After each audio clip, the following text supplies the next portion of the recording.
Thompson in the battle for 4th place. We'll see what happens here. Yeah, keep an eye in the background, and you're going to see for Indonesia, he just tries to be a little bit aggressive through that last corner, trying to make sure he's able to close up on Carter Thompson to set up a move on the final lap, and just asks a bit too much of his Honda machinery. Yes, now look at the leaders. A tenth of a second between them on this final lap. Shireel has managed to find something a little bit special, a little bit extra. He was stuck down in 6th position at one stage. He's fought his way through onto the tail of Furusato. Furusato still unbeaten in 2021. Daniel Shireel might be about to have a go at stopping that from being the scenario. They make their way now in towards turn 10. This has been an action hotspot all race long. It's been an incident hotspot all race long as well. Furusato there defending to the inside. It's going to be single file through here. Turns 11 and 12 in towards the final sector. Shireel chooses now down the inside into 12. Catches Furusato by surprise. Opportunity for Furusato on the number 15 here to make a recovery in similar fashion as they come off 13 and 14. What about a lunge into turn 16, the slowest corner on the circuit? Daniel Shireel looking for his first race victory since his return to the Asia Talent Cup. He was last a winner in Thailand 2018. He's fighting for the lead here against Furusato, the championship leader, who goes soaring around the outside bravely.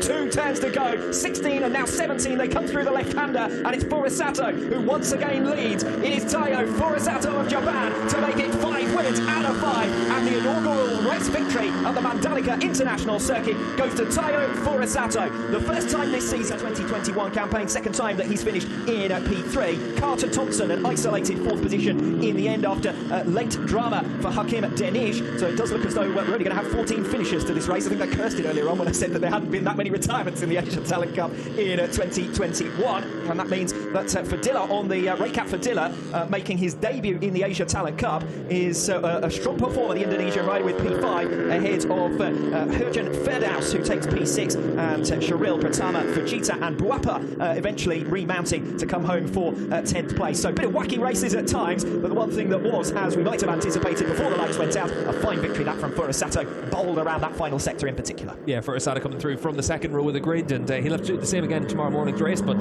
certainly for him, he was able to show once again the talent that he has on offer. That last corner move that he made through the long right-handers, the ever-decreasing radius right-handers, it really was impressive. That took your breath away, really, and Daniel Shireel did nothing wrong during the course of that race. He holds the right line on the run into those right-handers. You saw whenever he came across the line, he had to look up to the skies and just think, what do I have to do to win a race? And aggressive when he needed to be as well through turn 12. I wasn't expecting really to see a move there, but Shireel got close enough to try and strike and capitalised on the opportunity.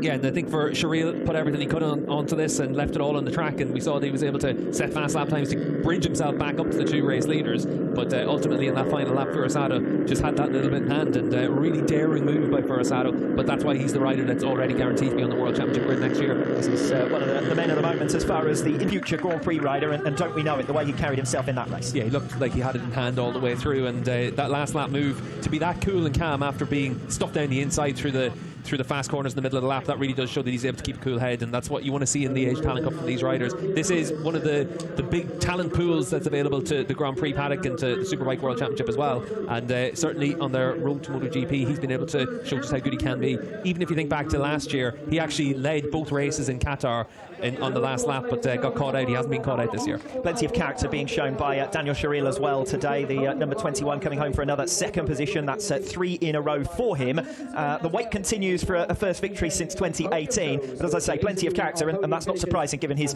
remarkable story, as I mentioned at the top of the programme. Yeah, really has been impressive to see the recovery that he's made from those injuries in Sepang a few years ago, and we saw in this race again that he's got the heart to try and keep himself in it and dig deep to try and close the gap to those race leaders. He rode a really good race, just ultimately one other rider rode a slightly better race. Yes, his Furusato until, well, the first 13-14 laps, frankly, on the number 5, and we saw him fighting his way through at one stage to hit the front as well, tried to unsettle Furusato, but he is a cool head, is the youngster, just 16 years of age, your race winner. 2nd place going the way of Daniel Shireel, and your race winner, the number 15 of Taiyo Furusato. 2nd place, and the trophy being given to Daniel Shireel. It's a 3rd 2nd place in a row, so he's only lost 15 points over the last 3 races. The majority of the deficit comes from the opening 2 of the season, and Daniel Shireel, number 21, finished in 7th position and 6th in the opening 2 rounds of his return.